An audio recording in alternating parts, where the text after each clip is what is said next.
enlisted in Washington, D.C. I was a student at Potomac State College at the time.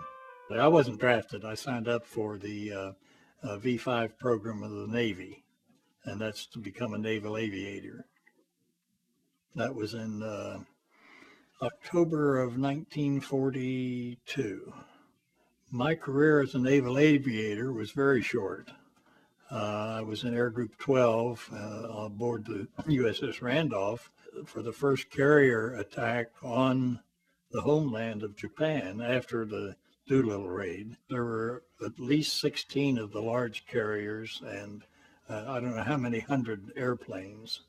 And what we were to do was to knock out all of the airplanes and airplane facilities that we could on the homeland around Tokyo area, because it was 2 days before the Iwo Jima landing. It was my first mission, and I got shot down on my first mission, just north of Tokyo.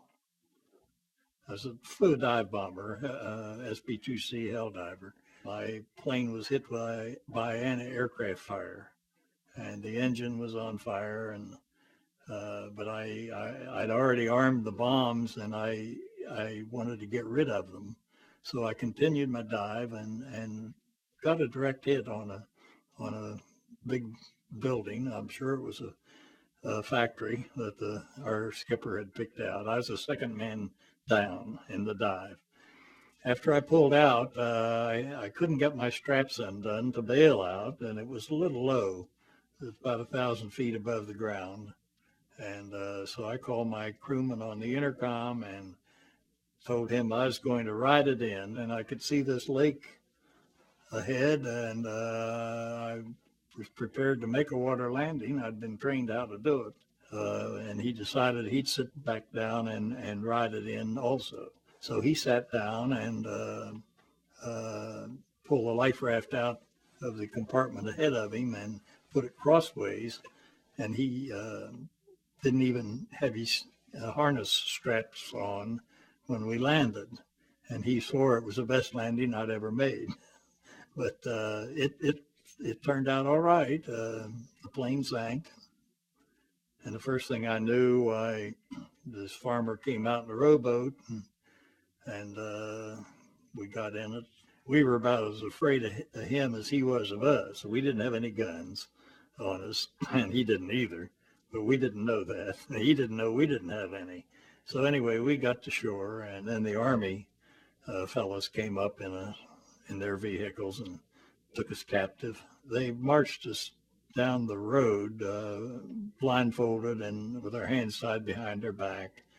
And women they'd stop and let women kick us with their wooden gekas, their wooden shoes, kick us in the shins. Boy, that hurt.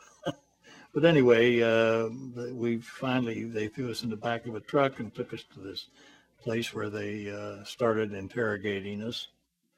And my crewman, Jack Richards, he told them, they took him in first and worked him over pretty good, but he finally convinced them that he was an enlisted man, didn't know anything, that I was the officer, and so he set it up real good for me.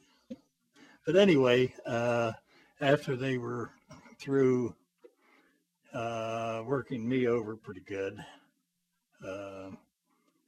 they took me out of the building. I was still blindfolded and hands tied behind my back. They had me kneel, shoved me down into a kneeling position, and then had me lean forward with my head parallel to the ground.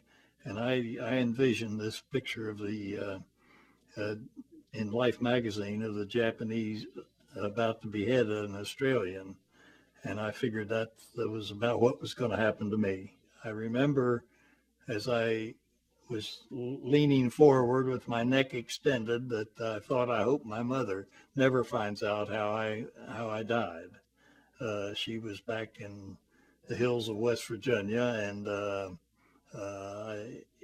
propaganda was out that all flyers shot down over the homeland would be beheaded.